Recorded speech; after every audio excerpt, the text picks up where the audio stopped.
Assalamualaikum warahmatullahi wabarakatuh. Kami, kelompok 3 dari 12 IPA 6 akan menyampaikan presentasi kami.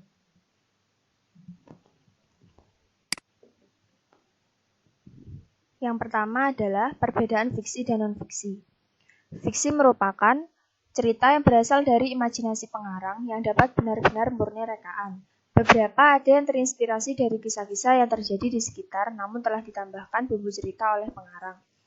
Selanjutnya adalah non-fiksi.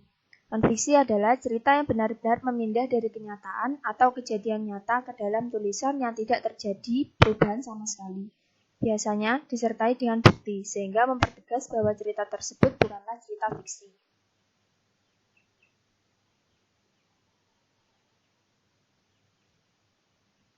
Selanjutnya adalah beberapa ciri-ciri dari sebuah teks cerita sejarah, diantaranya sebagai berikut.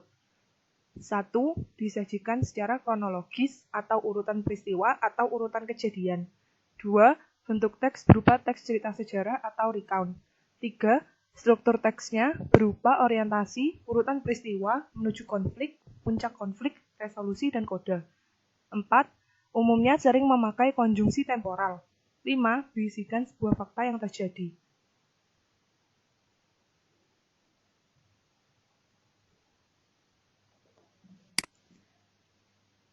Yang ketiga yaitu kaidah kebahasaan.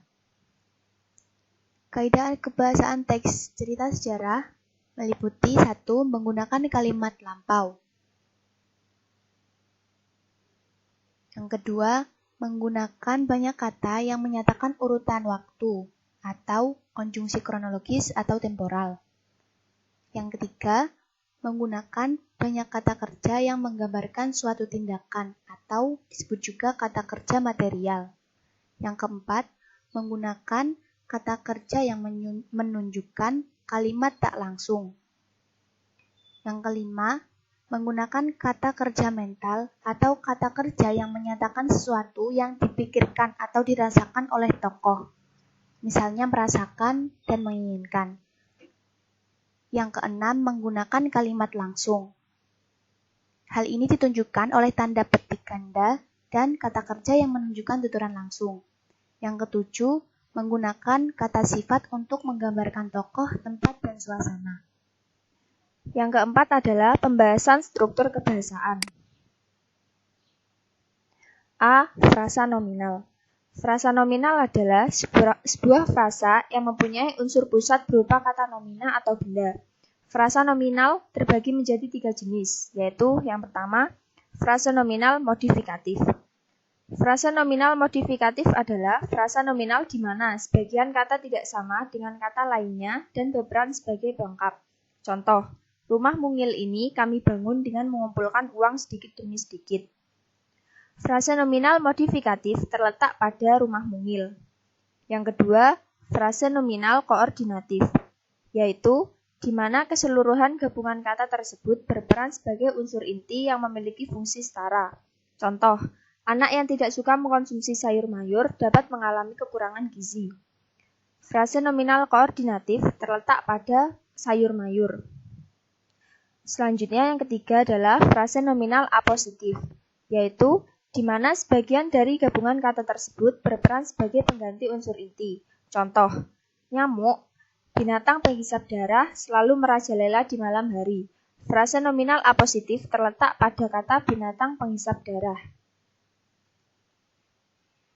Yang kedua adalah frasa verba. Frasa verba adalah gabungan dua kata yang tidak berpredikat yang menggambarkan sebuah proses, perbuatan, atau kejadian. Contoh kalimatnya adalah Amir bekerja keras tanpa henti. Frasa verbanya terletak pada kata bekerja keras. Keras merupakan kata sifat yang menjadi pembatas di belakang kata kerja, yaitu bekerja. C. Frasa adverbia. Frasa adverbia merupakan suatu kata yang menunjukkan tentang waktu, tempat, dan peristiwa yang terjadi. Contoh, Sang Kuryang pergi berburu minggu lalu.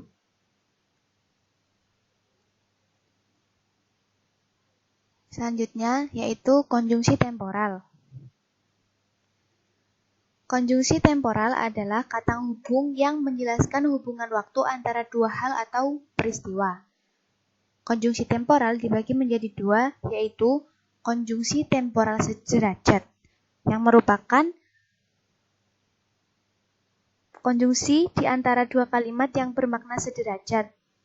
Contoh, ibu memotong bawang lalu menggorengnya sampai matang. Konjungsi temporal sederajat pada contoh ini yaitu lalu. Yang kedua, yaitu konjungsi temporal bertingkat atau tidak sederajat. Digunakan untuk menghubungkan kalimat yang bertingkat atau tidak sederajat. Contoh katanya yaitu apabila, sewaktu, ketika, dan sementara. Contoh kalimatnya yaitu, saya merasa terganggu ketika adik saya bernyanyi dengan kencang. Selanjutnya, verba material, yaitu kata kerja berimbuhan yang mengacu pada tindakan fisik atau perbuatan yang dilakukan oleh subjek. Contoh, Ahmad membaca buku. Ahmad sebagai aktor dan membaca adalah verba material yang berimbuhan me. Kemudian buku sebagai sasaran atau objek. Di teras sebagai keterangan tempat. Poin F adalah verba mental. Verba mental adalah verba yang menerangkan persepsi, afeksi, dan koneksi. Pada verba mental terdapat partisipan, pengindra, atau sensor dan fenomena. Seperti pada kalimat, ayah mendengar berita tentang pembunuhan. Kalimat verba mental terletak pada mendengar. Yang selanjutnya adalah kalimat deskriptif. Adalah sebuah kalimat yang di dalamnya berisi penggambaran atau penjelasan mengenai suatu objek baik itu dari segi psikis maupun fisiknya yang dijelaskan secara rinci. Hal-hal yang biasanya dijelaskan di dalam kalimat deskriptif berupa warna, ukuran, rasa, bentuk, dan sifat-sifat lainnya yang dimiliki oleh suatu objek yang sedang dibahas dalam kalimat deskriptif. Contoh, komodo mempunyai lidah yang sangat panjang dan lengket yang digunakan untuk menjerat mangsanya. Poin selanjutnya yaitu kalimat imperatif. Kalimat imperatif adalah kalimat yang mengandung maksud memerintah atau meminta agar mitra tutur atau orang lain menuruti sesuatu yang diminta oleh si penutur. Kalimat imperatif terbagi menjadi 7 bagian, yaitu A. Kalimat imperatif intransitif, B. Kalimat imperatif transitif, C. Kalimat imperatif halus, D. Kalimat imperatif permintaan, E. Kalimat imperatif ajakan, F. Kalimat imperatif larangan, dan G. Kalimat imperatif pembiaran. Ketujuh poin tersebut terdiri dari kalimat imperatif intransitif, kalimat pernyataan dengan menggunakan kata dasar, dan kata sifat yang umumnya berlawanan ber, meng, maupun kata depan. Contoh, tunjukkan keseriusanmu. Poin selanjutnya adalah kalimat imperatif transitif, kalimat yang predikatnya membutuhkan objek atau pelengkap. Contoh, marilah kita berdoa untuk kedua orang tua kita. Yang selanjutnya adalah kalimat imperatif halus, kalimat berisi perintah secara halus dengan kosakata yang halus dan lembut. Contoh, tolong mengertilah keadaanku ini. Selanjutnya adalah kalimat imperatif permintaan. Ialah kalimat perintah yang ditandai dengan kata seperti tolong, mohon, dan minta. Contohnya, harap tenang, hari ini sedang ada ujian akhir semester. Selanjutnya, kalimat imperatif ajakan. Adalah kalimat kata ajakan digunakan untuk mempengaruhi lawan bicara agar melakukan keinginan subjek. Contohnya adalah, ayolah ikut bersama kami. Selanjutnya adalah kalimat imperatif larangan, yaitu kalimat yang bermaksud untuk memberikan larangan kepada orang yang dituju. Contohnya adalah, jangan mengganggu anjing yang sedang tidur. Selanjutnya, kalimat imperatif pembiaran, yaitu kalimat yang digunakan untuk memancing lawan bicara agar membiarkan perbuatan yang dikehendaki.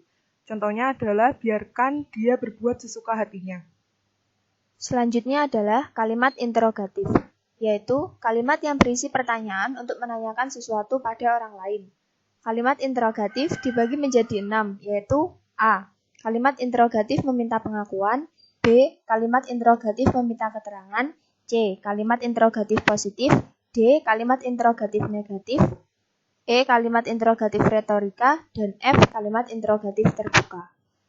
Penjelasan dari kalimat interrogatif adalah sebagai berikut. A. Kalimat interrogatif meminta pengakuan. Kalimat yang meminta jawaban berupa pengakuan dari pihak yang ditanya. Contoh, apakah kau sudah mencuri sandal ini? Kemudian, penjelasan kalimat interrogatif meminta keterangan adalah kalimat tanya yang meminta jawaban berupa keterangan yang sesuai dengan pertanyaan. Contoh, kapan engkau akan berangkat ke Bali? Kata kapan meminta keterangan waktu. Selanjutnya, kalimat interrogatif positif yang merupakan kalimat yang mengandung pertanyaan yang positif. Contohnya, siapa yang telah menginspirasimu meraih masa depan? Selanjutnya adalah kalimat interrogatif negatif, yaitu kalimat yang mengandung pertanyaan negatif dan terdapat kata tidak atau bukan di dalamnya. Contohnya, mengapa bukan aku yang dipilih sebagai ketua OSIS? Selanjutnya, kalimat interrogatif retorika, yaitu kalimat pertanyaan yang tidak butuh untuk ditanggapi dengan jawaban. Contohnya, siapa yang tidak mengenal kota Yogyakarta ini? Yang terakhir adalah kalimat interrogatif terbuka. Kalimat yang memungkinkan jawaban yang berbeda dari tiap orang yang ditanyai karena perbedaan pemahaman terhadap suatu masalah. Contoh, apa pendapat Anda tentang produk ini? Sekian dari presentasi kelompok kami. Bila terjadi kekurangan dan salah kata, mohon dimaafkan. Assalamualaikum warahmatullahi wabarakatuh.